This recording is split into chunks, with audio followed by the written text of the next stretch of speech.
Orientação da criança, capítulo 70. Advertências e conselhos. Muitos casos têm sido revelados. Muitos casos me têm sido apresentados, e ao ter eu uma visão de sua vida interior, minha alma ficou acabrunhada e desgostosa, e com repugnância do apodrecimento do coração dos seres humanos que professam piedade e falam de transladação para o céu. Tenho me perguntado frequentemente, em quem posso confiar? Quem está isento de iniquidade? Encho-me de horror ao me ser apresentada a condição de famílias que professam a verdade presente. É quase incrível a depravação dos jovens e mesmo das crianças. Não sabem os pais que o vício está destruindo e desfigurando em seus filhos a imagem de Deus. Entre eles, há os pecados que caracterizaram os sodomitas. Os pais são responsáveis, pois não educam os filhos a amar e obedecer a Deus. Não os têm reprimido, nem lhes têm ensinado diligentemente o caminho do Senhor. Tem-lhes permitido entrar e sair quando querem, e associarem-se com os mundanos. Essas influências mundanas, que anulam o ensino e a autoridade paternos, encontram-se grandemente na chamada boa sociedade.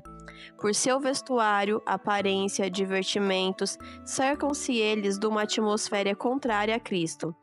Nossa única segurança é manter-nos como filhos peculiares de Deus. Não devemos ceder 1 milímetro ante os costumes e modas deste século degenerado, mas permanecer em independência moral, não assumindo nenhum compromisso com suas práticas corruptas e idólatras. O ignorante deve ser iluminado. Não importa quão elevada seja a profissão de uma pessoa, os que estão dispostos a empregar-se em satisfazer a concupiscência da carne não podem ser cristãos. Como servos de Cristo, sua ocupação, meditações e prazeres devem consistir de coisas mais excelentes. Muitos ignoram a pecaminosidade desses hábitos e seus resultados certos. Esses devem ser esclarecidos. Alguém que pediu orações para ser curado.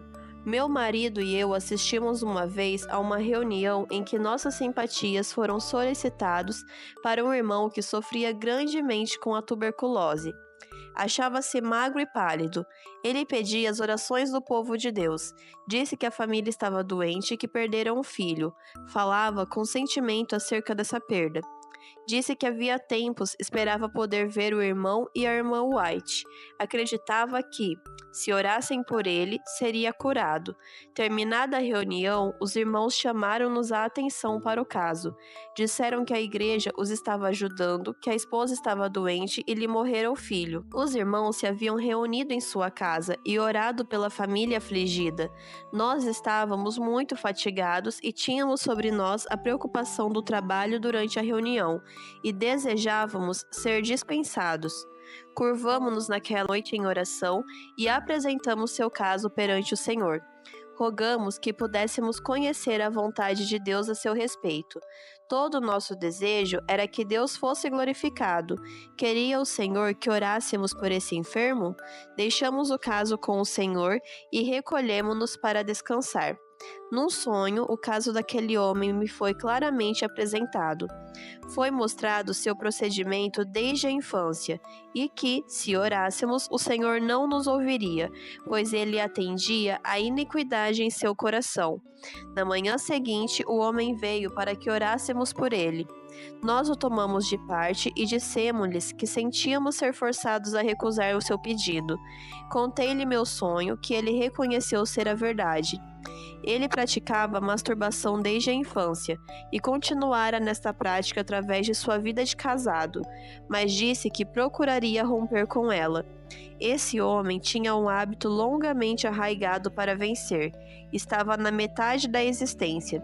Seus princípios morais estavam tão fracos que, quando postos em conflito com a condescendência tanto arraigada, eram vencidos.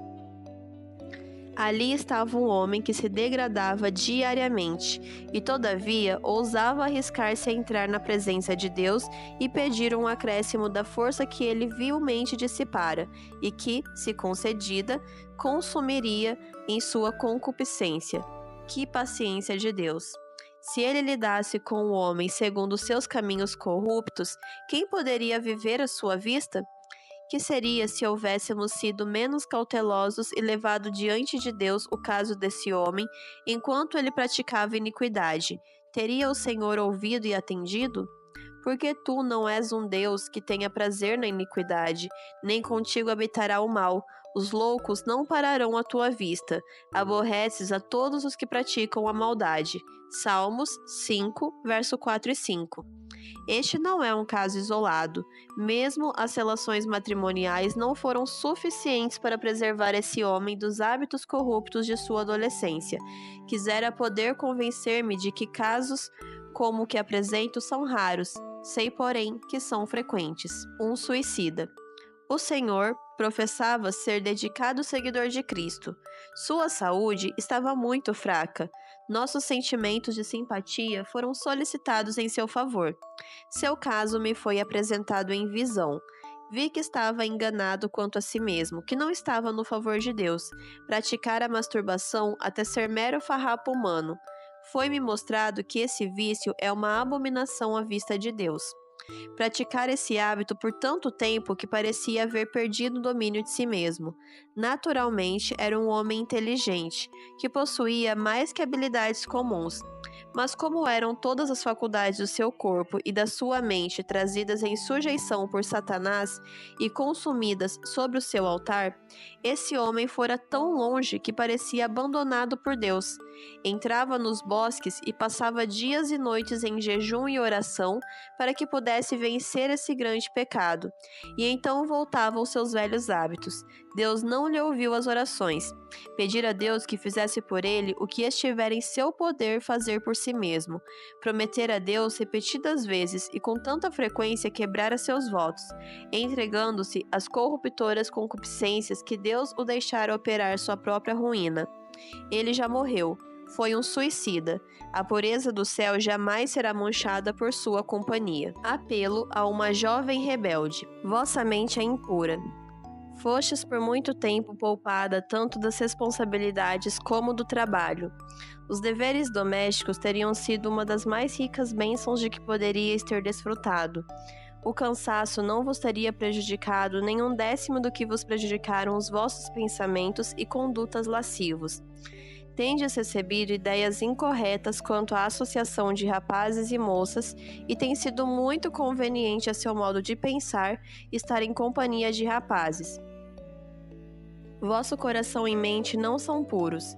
Tendes sido prejudicada pela leitura de histórias de amor e romances e vossa mente se tem sido fascinada por pensamentos impuros.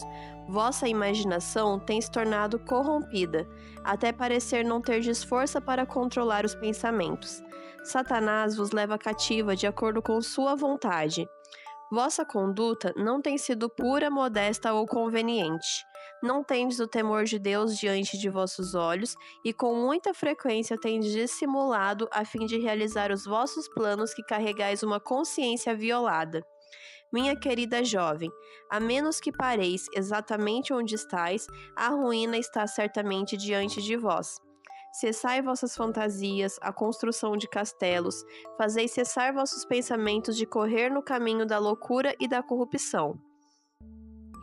Não vos podeis associar seguramente com os rapazes. Uma onda de tentação surge e se avolumam em vosso peito, tendo a tendência de erradicar princípios e virtudes femininas e a verdadeira modéstia. Se continuardes em vossa conduta voluntariosa e obstinada, qual será a vossa sorte?